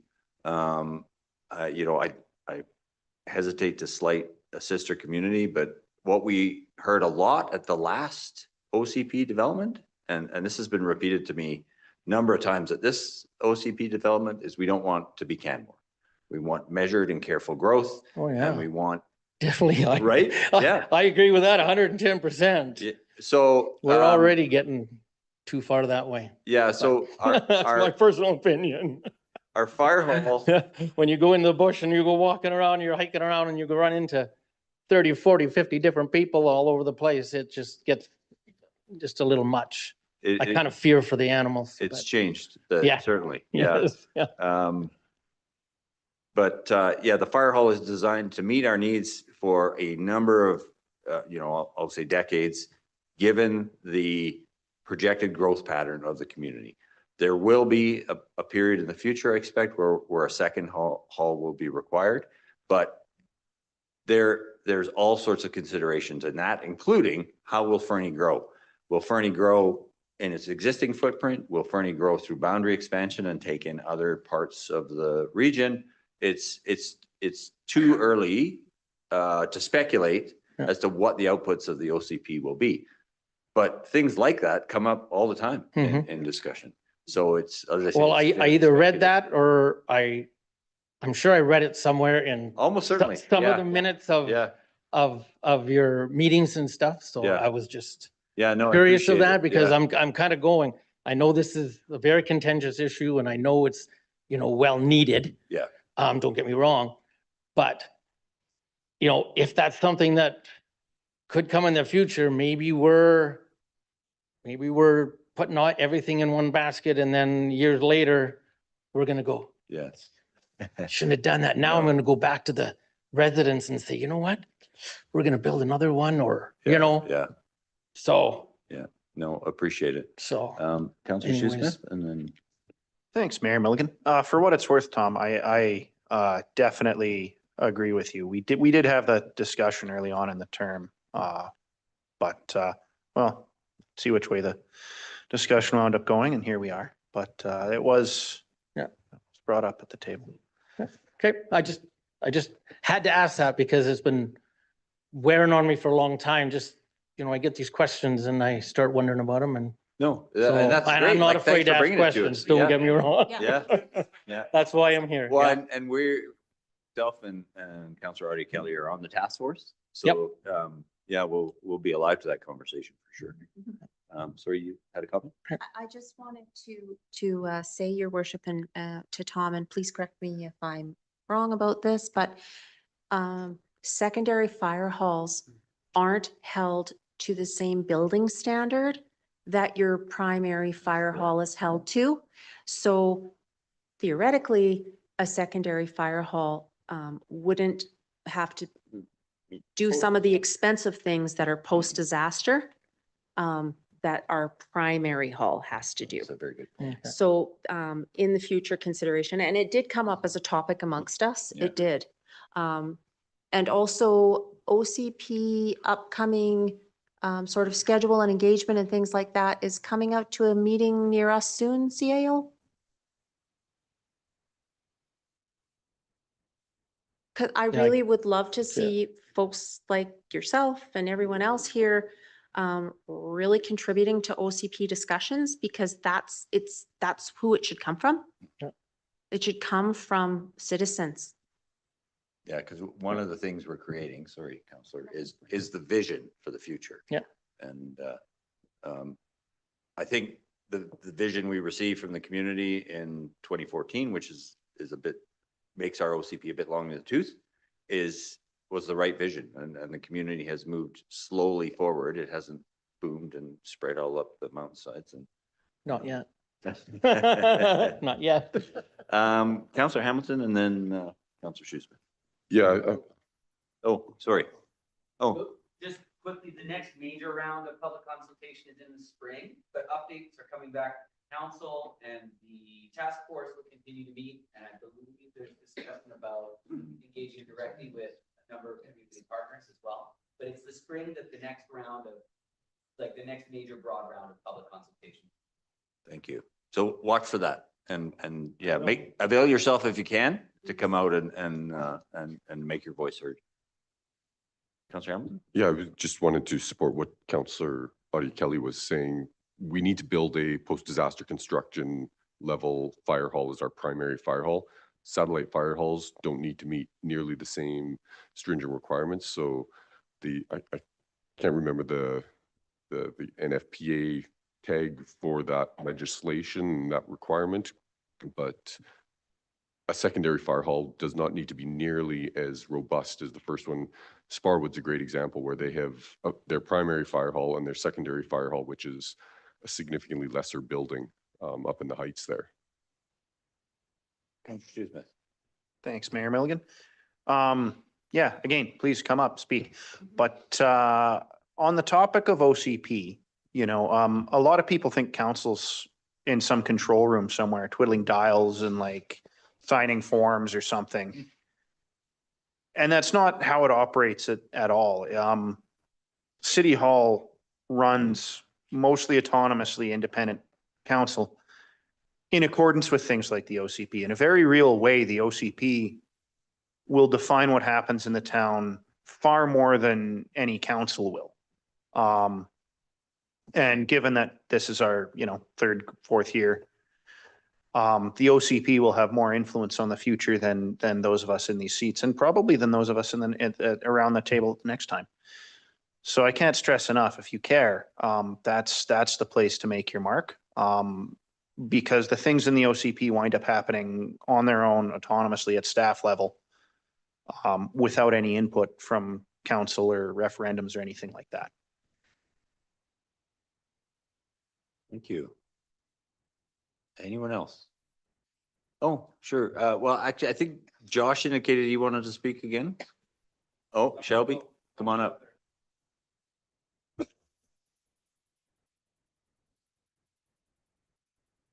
I forgot to bring up something that my board would be really upset with me if I didn't bring it up again. So we have concerns about the parking lot at Max Turk. It becomes a very, very busy place, especially with the user groups that now using the gym facility. So at our fall tenants meeting, then Mary-Eve, the principal of the French school, then she suggested installing speed bumps in the main area. Another suggestion was to possibly make it a one-way so that it goes with the direction that the school bus goes, and then possibly paving over that middle kind of hole that is just grass. And then possibly doing what was done up on First Ave, where it was the diagonal parking or angled parking was installed so that it would allow for one-way traffic and as well as more parking spaces. As we are also going to be welcoming in 16 more children, 9 more hopefully next year, then these are more families. So then it's just a very busy time between 8 and 9 in the morning. We do have the fire lane that if you were to drive by in the morning, it is still always full of vehicles dropping off, even though we remind people that fire lane and you're not supposed to park there. Yes, so the process for this, I'm a little uncertain about how we would move forward. We did bring it to Director Logan, and but now it's like, when we have more ideas, what are our next steps? Do we need to bring in outside consultants for designing a better layout of the parking lot? There's a lot of extra space near the 3 dumpsters that we Yeah. have over there as well. So yeah, we just think that something better could be used of that space. Oh, thank you. Well, your first step, of course, is to bring it to Mr. Logan as your contact, but I would encourage you to sort of amalgamate all these things into potentially a presentation and come as a delegation to council and sort of lay it out for us so that we can get a sense of the scope.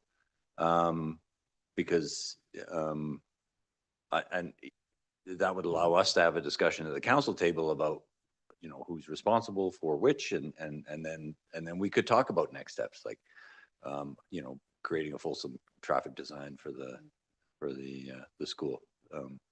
Yeah, no, thank you for that. Thank you. Yeah, please. Sorry, I just want to add on to what you said there, Your Worship, and that is the delegation plan. I would really love when groups have issues that they would like take advantage of that opportunity, because one of the things that's great is when you submit for a delegation, the staff is now aware of what the concerns are they're going to be brought to. They will often come with reports and other information and so on. And so council actually gets a fulsome communication about not just what the potential concern is, but also maybe what's happened in the past and those sorts of things are really helpful. So take advantage of that process to make sure that we get the best opportunity to hear the most information and make good decisions. So that's, please avail yourself of that. Thank you. I'm sorry, Councillor Auntie Kelly, did you have a comment? I was just actually thinking, oops, sorry. No. I was just thinking of only thing about speed bumps, Shelby, would be snow clearing. Yeah. But a good point though, Yeah. because I live right by there and yeah, it's busy and certainly wouldn't want anyone to get hurt. So there may be other, so which is why Yeah. a delegation is a great opportunity. There may be Yeah. other traffic calming measures That we could that can be put in introduce. place to meet your needs. Yep, because thank you. it's a busy spot. It is, yeah, and you're just making it busier. Yes, no, it's in the fine. best way possible. Anyone else? Josh? Thanks, everybody. This is a good forum, just back and forth, so I think it's a good opportunity. What I'd like to, I really appreciate everybody's feedback and like the bike trail system and stuff like that. Amazing, right? Like, yeah, take my 0.5%. Absolutely. I'll help pay for that kind of stuff. That's beautiful. That's what makes people come here. But just now, you know, Nixon was talking about how he's been here for 7 years and he's never seen a town hall like that before. Have you guys looked at your YouTube channel? You guys have like 20 views, 19 views, 7 views, and then those ones are like 3,000 views. So I would like to give you the opportunity, each of you, to just give us an elevator pitch. You know, we don't need a big, long, drawn out story, but right now is a good opportunity. Why did you guys each choose that direction and decision on the fire hall? You know, knowing everything, just a couple of sentences here, particularly I'd like to hear from the slate as well. Thanks. Sorry, what? Yeah, I need some clarity as to, first, what you mean by slate. Oh, well, there's just an obvious direction of 4 people on the council here. And I think a lot of people at the kitchen tables refer to that as a slate. Well, that doesn't meet the definition of what a slate is. A slate is Okay, so then I'll refine my question then, is I'm more interested to hear Nixon, McIsaac, Hamilton, and your opinion on it. And I think a lot of other people, but I think we give everybody the same opportunity here. Couple well, of sentences, maybe just a good opportunity to clarify for everybody, right? Because there's been so many back and forth, so many meetings, years have gone by. Yeah. And right now you've got 5 minutes. You could just go through and let the whole town know in a quick little 5-minute pitch. I'll look to council. Are you comfortable? Councillor Addie Kelly? Could I just, Josh, do you mean about the site? Like Yeah, like why, yeah, the site, the location, really. I think it's very clear that we all agree that we need a fire hall, right? Now, maybe even 2 little post office box, one on the other side of the tracks, but seriously, there is just a real division on this location thing, guys. And so when you see that this was a mob after, 7 years, you've never seen that many people in a building before, which, by the way, you didn't really apologize for the word mob. You apologized for it offending her. But why at that point in time didn't you guys be like, whoa, okay, maybe we should just take 2 steps back here? Out of all the reasons we've all discussed, you guys are all fully aware of it. We can go on forever, but I'm just curious, like a quick little elevator pitch. That's all. It's a great opportunity for all you guys to have that chance right now. It feels like an again thing since we've done. Yeah, we've 20 times. we've gone through that lots, Josh. In this kind of a format though? No, that's fair. I'm not going to ask other counselors to say their piece. It's up to them as they feel. But from my perspective, that site stood out for me for a couple of reasons. One, it's closer to the highway. It has direct access to the highway. And two, it will, like the city, it doesn't pay tax now. 902 has the opportunity to be developed and pay tax to the city. One of the things we struggle with is we have a very limited tax base in this community. It's very difficult to grow, but if there's an opportunity to develop 902 as retail, commercial, and residential, and with parking in the back, and potentially 802, which is the bus barn shop, as a continuation of 2nd Avenue, we will realize a economic opportunity that just doesn't exist now. You don't tax the fire hall, you don't tax the ball diamond.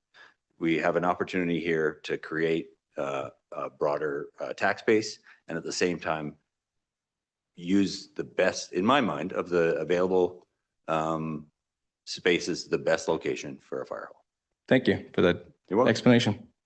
I'm happy to chime in a little bit. Sure. I'm gonna sit down. And Josh and I have already had this conversation, so he won't be surprised at what I'm about to say, which is a carry on of what the mayor just said. For me, that's what it really came down to. I've said this many times. I'll continue to say it. Putting it where the baseball diamond is in Prentice Park is the least worst decision. It's not the best decision. It's the least worst one. I think that the cost to the community for putting it at 902 is higher than the cost of putting it at the baseball diamond. For the reasons that the mayor just said, we are a growing community. It is the last piece of city-owned property in the downtown area that will allow for expansion and the growth of our community in the commercial area. That's it. It's the last one. The baseball diamond, we have 4 baseball diamonds, and we have other areas that we could potentially build baseball diamonds. We have nowhere else that we can add a block of commercial zone to the downtown. We don't.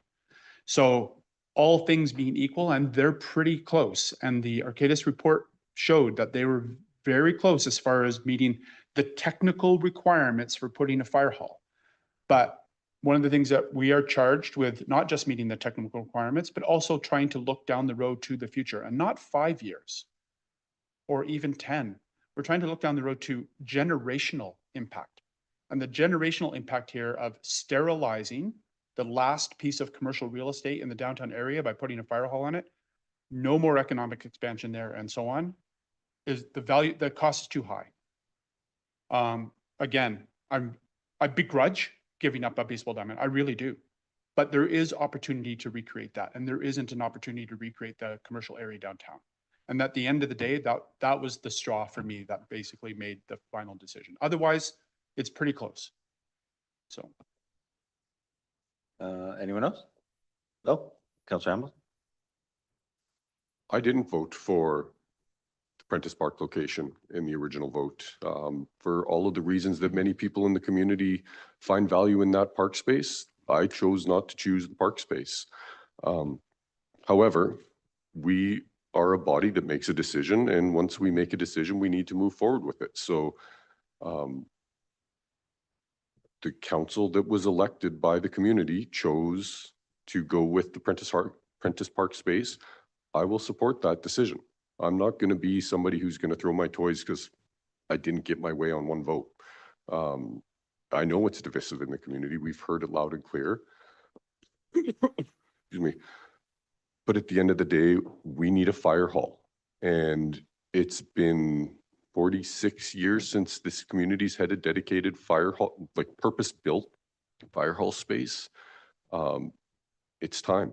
It's time that we get it built. We also, thanks to very fortuitous timing, have the opportunity for a $7 million grant that could potentially basically wind the clock back to early 2000s pricing for the community to build this fire hall. So we would be foolish not to try and pursue that to the best of our abilities. Say fiduciarily irresponsible. Councillor Nixon? Thank you, Worship. Yeah, I've been on council for 7 years. I haven't lived here for 7 years. And I do apologize. I did apologize. I think I apologized on Facebook as well. So I'm sorry. I originally, when this came in front of us in our first term, I was for the 902 location, for sure. It was like, it made sense. It was like, what we were going to do is we're going to put the fire hall in the back, commercial retail in the front. We were going to put residents above, and then a daycare in there somewhere too. It was going to be the ideal building. Imagine a T structure. We were going to get the tax revenue from the front. We were going to put the fire hall at the back. They were able to drive through, come out, go down the highway, go down to the highway. Either way, it was going to be fantastic. And then there's this thing called post-disaster construction. And post-disaster construction means that your entire building has to be built. It has to be built to the standard that it's the last thing standing in your community if there's another train disaster. That was another piece of information for me. That was going to take that building from a 20 million to a $100 million building, because all of the structure had to be post-disaster. Never put your fire hall next to a chemical plant. That's what a fire chief told me. And this is what we were going to be doing by putting it at 902. So I changed my mind. The chemical plant is, just to answer the questions, I can see the questions back there, but your chemical plant is all the stuff that's driving through our community every single day. It's not just coal. There's all sorts of hazardous material that comes through our community. We would be doing our firefighters and the rest of us a disservice by putting a fire hall at 902. Also, that was my first thoughts, the 902. Then, and I think I've explained this in other meetings as well, but the internal business groups for our city of Fernie all got together. They were one group. We had Arcadis, which is our consultant.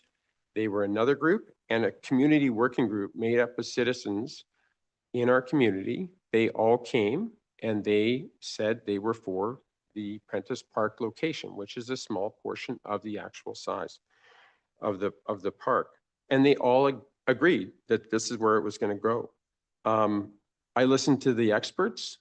These were the experts in our community, and I changed my mind. And I was for Prentice Park, and I'm still for Prentice Park. That's the end of my story. Thank you. Councillor Shoesmith. Thanks, Mayor Milligan. And thanks, Josh. I really appreciate the question. This issue's had me in an awkward spot now for a couple years. And, you know, interesting thing is when you're on council, you're supposed to act in the best interests of the body of which you're a board member on. And when a decision's made by this council, we do have to proceed with that, even if we oppose. And it's been my opinion since the beginning of this project that we made mistakes early on, and I felt that we should have been building a smaller fire hall that would have fit in other locations. I dislike both of those locations. There was a very real deep dive into attempting to get it to go, say, between Petrocan, like 7-Eleven, and the bargain store there.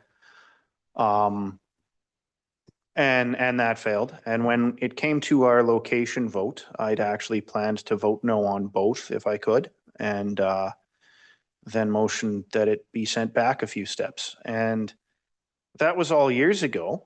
And since then, this has proceeded to this point. And, you know, a lot of people are on my case. I've been called some names and things, and that's okay. You can do that. Because when it come up for vote and council was short a person, I could have voted no, and we could have stalled some things for a time. And well, I could have done that. Last night's vote is instructive on that, in that if an item can come back and then just get voted back around, all I would have achieved there is to just waste a bunch of staff's time and taxpayer money. And as much as I don't like the direction we're going on, given that there's no opportunity for me to repeal it or go back, I'm not going to waste everybody's money and our staff's time in that way just to prove a point. I'm not that petty. So I really appreciate the chance you've given me to explain that's why I've acted on this issue the way I have. Since the beginning, I felt that we should have probably put a smaller purpose-built hall somewhere on the highway and then retain some presence up on the other side of the tracks. That's been my opinion, but we're a body of 7 that make a decision, and we're presented options and input from staff and experts. And sometimes you don't always get what you want. There's a song in that somewhere.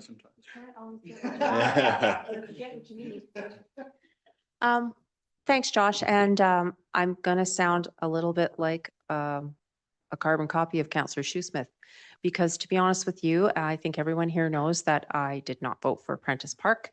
I'm going to say in full disclosure, again, with my long family history, my father is probably the last living person that contributed time, equipment, and money to building that park, and was a dear friend of Ann and Bill Prentice, who were our neighbors when I was a little girl. So I'm going to out that for folks that don't know that. I know the emotional attachment that Prentice Park holds for people because it holds it for me. I appreciated all the technical work that went into the reports. I really do. The folks were experts. Our staff are the experts. I am not an expert about building a fire hall, and I'll admit that wholly.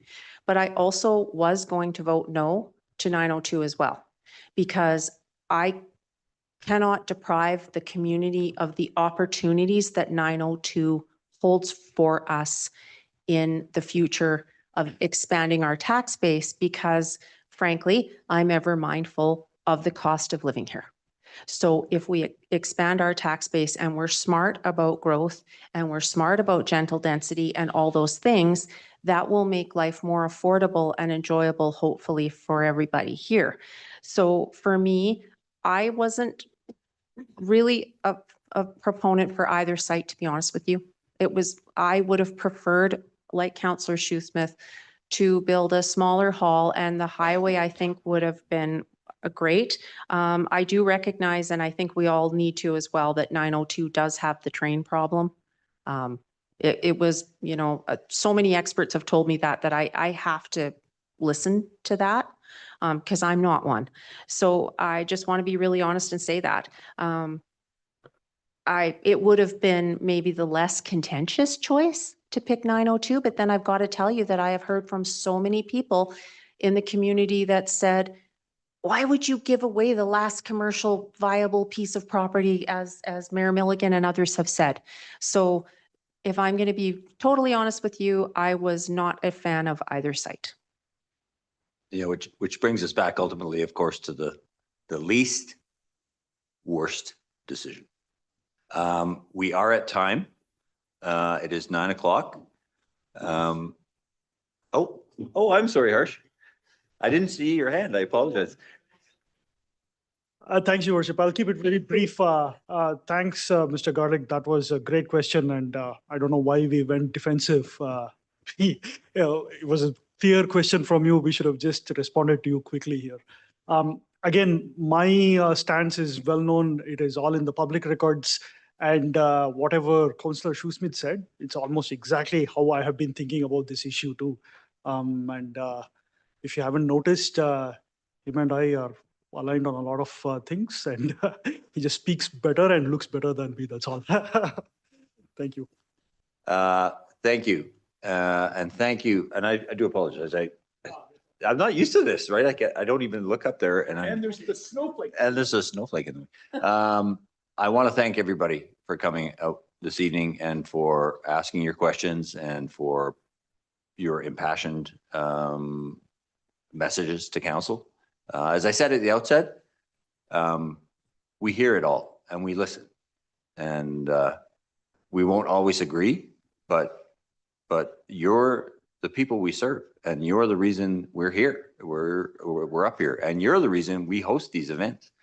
There was a strong ask during the last election that we be more open and engaged with the community, and we've made every effort to do that. So thank you once again for coming out.